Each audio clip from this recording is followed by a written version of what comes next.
Inflation is public enemy number one for the American budget right now. As prices continue rising faster than incomes, everyone feels the squeeze. From filling up your gas tank to buying groceries and paying rent or a mortgage, the impact is unavoidable.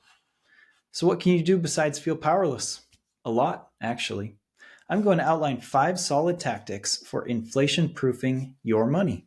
This is your money on easy mode with Damien from the PSA.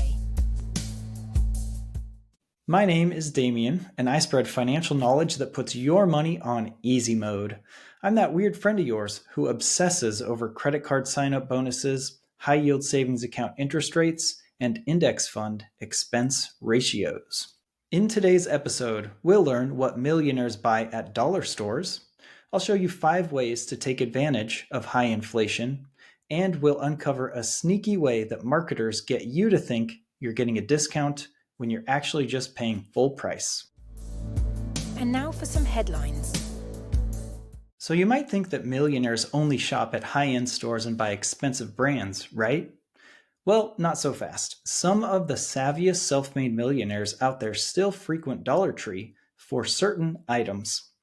In a Yahoo Finance article, which I've linked in the show notes, 2 millionaires recently revealed the specific things that they buy at Dollar Tree to save money. And some of those items may surprise you. Let's take a look. Some of those items include school supplies, craft supplies, and greeting cards. In addition, party supplies and travel toiletries. Now you may be sensing a theme here. What do all of these have in common? They are disposable, single-use items like the greeting cards or the party supplies, or they are basic commodities.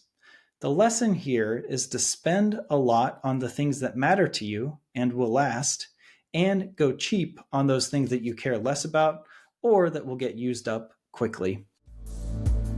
Let's get to the main story. Inflation. It's been a hot topic for the past couple of years. As prices seem to go up everywhere, how can we survive or even thrive? Well, today I have 5 tips for you on how to take advantage of inflation, and I've broken them down into 2 separate categories. Category 1 is earning more, and category 2 is spending less. One important thing to know about inflation has to do with interest rates.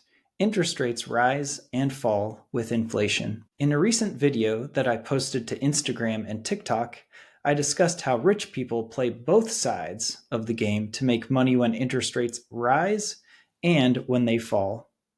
In short, when rates are low, it pays to be a borrower, and when rates are high, it pays to be a saver. So this leads into my first tip, which is to shift your cash into high-yield savings accounts. When interest rates are high, like they are nowadays, online banks and credit unions can offer above 5% annual percentage yield on their savings accounts. This helps you beat or at least keep pace with inflation. Keeping that money in a checking account with one of those mega banks will not keep up with inflation. So if you choose one of the new online banks, they have much higher interest rates on their savings accounts. Wealthfront happens to be one of my favorites.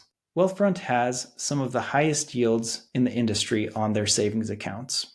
Feel free to use my link, thepsa.co/wealthfront, to sign up and receive a 3-month boost of 0.5% on your savings account. My next tip on the topic of earning more when inflation is high is for your money that doesn't need to be in savings and is for longer-term purchases, to invest those in the stock market. Historically, the stock market's returns have outpaced inflation, and this is your best bet to be able to earn more even when inflation and interest rates are high.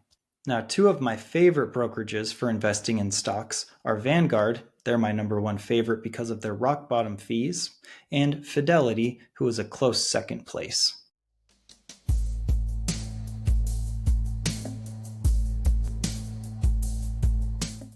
Now let's talk about the other side of the equation. How can we spend less money during periods of high inflation? My first tip to save money during periods of high inflation is to pay down your debt that has variable interest rates. What do I mean by that? There are types of credit like credit cards and home equity lines where the interest rate that you pay for those types of loans adjusts with inflation. When inflation goes up, the APR on your credit cards goes up. This makes these types of loans more expensive when inflation changes. On the other hand, things like a mortgage, if you have a fixed rate mortgage, don't adjust with inflation. If you have variable rate debt, pay this down now before it costs even more. Every extra dollar that you put towards principal can save you double digits in interest payments. My next tip is to trim your spending on the highest inflated areas. Here's what I mean. Inflation doesn't always hit all areas of the economy equally. In fact, during periods of inflation, some products become much more expensive in relation to others. For example, during and after the recent pandemic, lumber prices went through the roof. They were excessively inflated related to other products on the market. So, with this in mind, it makes sense to pause on spending in those areas of highest inflation and wait for them to return to a more normal level of inflation in relation to the rest of the economy. And my last tip is to negotiate for better rates. Unfortunately, your subscription prices probably go up with inflation too. So now is the perfect time to negotiate better rates, especially if you've been a long-term customer. Call up your cable company, your gym, your streaming services, and negotiate a better deal. Many will offer discounts or throw in perks like gift cards to avoid losing your business. Keep in mind the goal is to show that you would hate to have to end your relationship with them, but you see better offers elsewhere. They might not discount your rate, but they may offer a higher tier of service or throw in some freebies.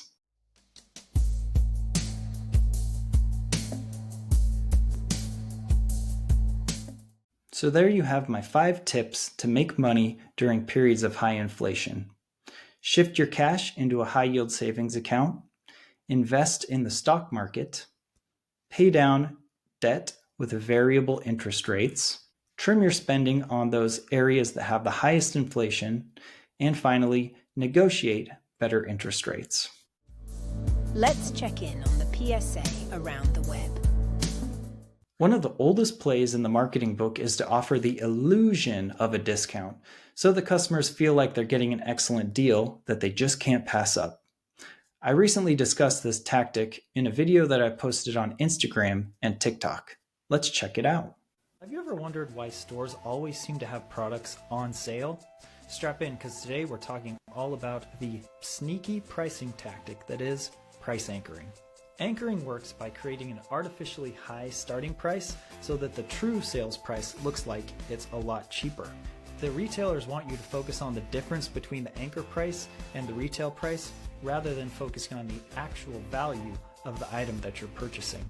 You can see this in full effect during Black Friday sales. You got a product that is $500 throughout the year, then boom, Black Friday comes around, that product is now $800 slashed, marked down to $499. You're not getting a deal, it's just price anchoring in effect. So how can you combat price anchoring? One way is by using online apps that will track the price of products over time. You can check those pricing trends to see if the huge markdown that you're getting today is truly a markdown or if it's just a normal price. If you found this information helpful, please like this video and subscribe. Thank you. So I mentioned some apps that I use to track price trends over time. A couple of my favorites are Honey. Honey is actually a Chrome add-in. You could probably have it as an add-in on other browsers as well. What it does is as you're shopping around, it'll show you the price of that item over time with that retailer, and it will even show you the prices at competitors' websites. Another one that is exclusive to Amazon is Camel Camel Camel, where they track the price of items on Amazon over time. You can see a history trend of that price to see if what you're paying today is a good price or if you should maybe wait a little bit to see if it goes down again. If you'd like to follow me on social media, my handle is the PSA Damien on all the social media platforms. Thank you for tuning in to episode 3 of Your Money on Easy Mode. Your homework is to implement one of the tips discussed today for beating inflation. If you enjoyed this episode, please rate it on whatever app you're using to listen and tell a friend about it. See ya!